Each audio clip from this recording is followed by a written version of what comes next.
Hey guys, welcome back to another video, and today we're going to be watching the top 10 most expensive homes in the world. And if you guys enjoy, leave a like, comment, subscribe, and we'll just get straight into the video without wasting any more time. So yeah.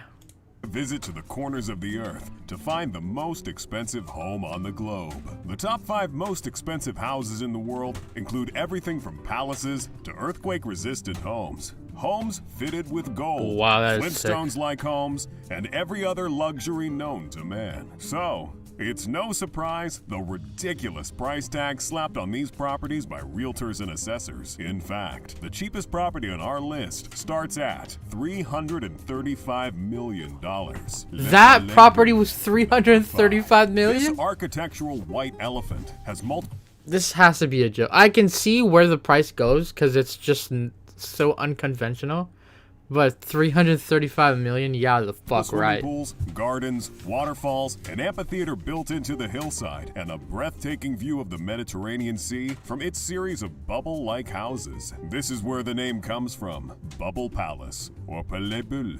The property has a room where you can host dinner with special guests while taking in the view and cool breeze of the sea. But the 500-seater amphitheater gives the ultimate experience for open-air, large-scale events. And it has in fact hosted some of the most prestigious events, like Christian Dior fashion shows, Cannes Film Festival parties, and private galas. The interior of the house seems like something Joe Rogan would love, as the convoluted nature of the rooms feels like a psychedelic experience. How is this possible that you could go to a place like this, or you could see something that's way more vivid and way more powerful than regular life? And speaking of psychedelic experiences, house parties in this estate do look like a trip. Number 4, Villa Les Cèdres, $410 million. This is in France? This 35-acre property features an Olympic-sized swimming pool, a 30-horse capacity stable, several gardens and water fountains, the main house with 14 bedrooms, 20 greenhouses, and more. The main house has grand sitting rooms, a ballroom, a concierge, floor-to-ceiling 19th century portraits in ornate frames, a 50-meter swimming pool for relaxation cut into the rocks, exquisite chandeliers and stone fireplaces, French doors, painted coffered ceilings, a comprehensive library with books on flora and naturalism, and a single botanical codex worth several thousands of euros. This villa has botanical gardens, considered by many to be among the top 10 worldwide. There's also a man-made pond with Amazonian lily pads on it, a bronze statue of Athena draped in marble. Okay, this has to be like a billionaire's household because that's fucked. Bro, every single thing in that house is worth some braid. Just got loaded. Tunic at the gate and a winding I like the path pools flanked and the by environment tall though. palms The and cedar pools. trees, where the villa gets its name from. Once the most expensive house, and currently 400 the second million. most expensive villa in the world, Villa Les Cèdres has only passed through the hands of true historical figures in its 187-year history. Its current owner is the Italian distiller Davide Campari Milano, worth over $17 billion at the Billionaire, time of this video. 100%. Campari obtained the villa from the previous owner, the Marnier La Pastole family, who in turn bought the property after its most popular owner, King Leopold II of Belgium. This villa was a holiday retreat for the Belgian king. With Look look how beautiful that shit is, bro. What the fuck? Property with the over 500 million euros that he made exploiting resources in the then Congo Free State of Africa, his personal property. Aside from luxury features, the villa gets its appeal from the ideal location in the French Riviera, amongst villas belonging to other wealthy billionaires like Paul Allen and Andrew Lloyd Webber, as well as views of the Mediterranean Sea. Now I know we're still in the French Riviera, despite me saying that we were going around the world to see these homes. But let's be honest, money does make the world go round, and if it's any consolation, $410 million is north of Palais Bulle, $335 million, while the features are a world apart. Number 3, Villa Leopolda. Number 3, 750 million, bro. What the fuck? That's a lot. $750 million. The That's interior of Villa Leopolda wow, features that's a extravagant museum. luxury with Wow. marble finishings and exposed wooden beams. You'll find a movie theater, 14 exquisite black marble baths, and 10 grand bedrooms, opulent chandeliers, bowling alleys, luxurious dining rooms and kitchens. Imagine bringing your friends in here and be like, yeah, this is where I live. They'd steal everything.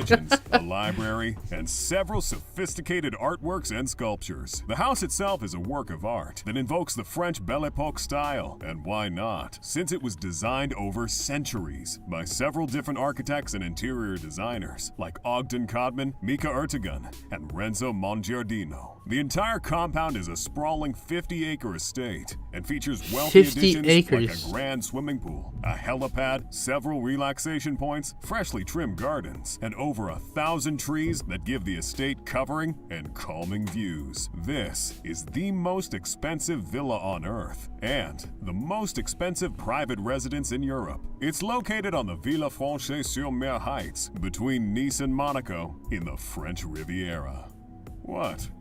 It's not my fault these expensive houses are all here. Blame this woman, who got the estate as a gift from his philandering highness. This guy, that's right. King Leopold II and his mistress were busy in several estates on the Mediterranean coastline. Perhaps Leopold enjoyed reminiscing of ancient battles between past Caesars on the Mediterranean Sea. Subsequently, it has passed through the hands of other wealthy people like Gianni Agnelli, the then owner of Fiat and Juventus Football Club, and the richest Italian in modern history, controlling 4.4% of the country's GDP and 3% of the country's workforce at the peak of his powers. He also loved to dress fancy and party, and Villa Leopolda was his spot. The current owner, Lily Safra, also had magnificent parties with her husband in the villa while he was still alive. Lebanese-born Brazilian banker Edmond Safra bought the property in the 80s. In one of their parties, tulips were airlifted in from Holland. World-renowned chef Roger Verger created exquisite dishes, and musicians like David Wood and Sergio Mendes were flown in from the UK and California respectively. John Fairchild described the party as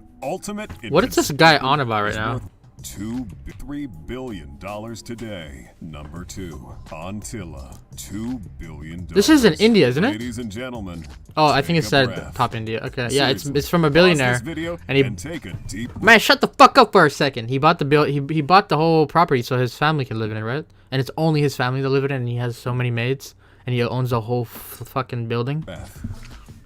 Vieira, and would you know it, we're exploring a house that's out of this world. Apologies, but the four corners of the earth just won't cut it. Our number 1 home may be the most expensive home, but this is by far the most remarkable. As a matter of fact, it is the most expensive home belonging to a person, to the richest man in India and chairman of Reliance Industries, Mukesh Ambani, with a net worth of $95.7 billion at the time of making this video. Leighton Holdings, the renowned Australian firm, was responsible for the interior design. The building has a ballroom, an 80-capacity velvet seat cinema, 3 helipads on the roof, 9 separate elevators, a 168-car garage, a temple for worship, a spa, an entire level of floating vegetation, and a snow room that is pumped with snowflakes at all times. The home is vertically divided into 6 sections, with each section symbolic of the Hindu ascension to enlightenment. The sections represent earth,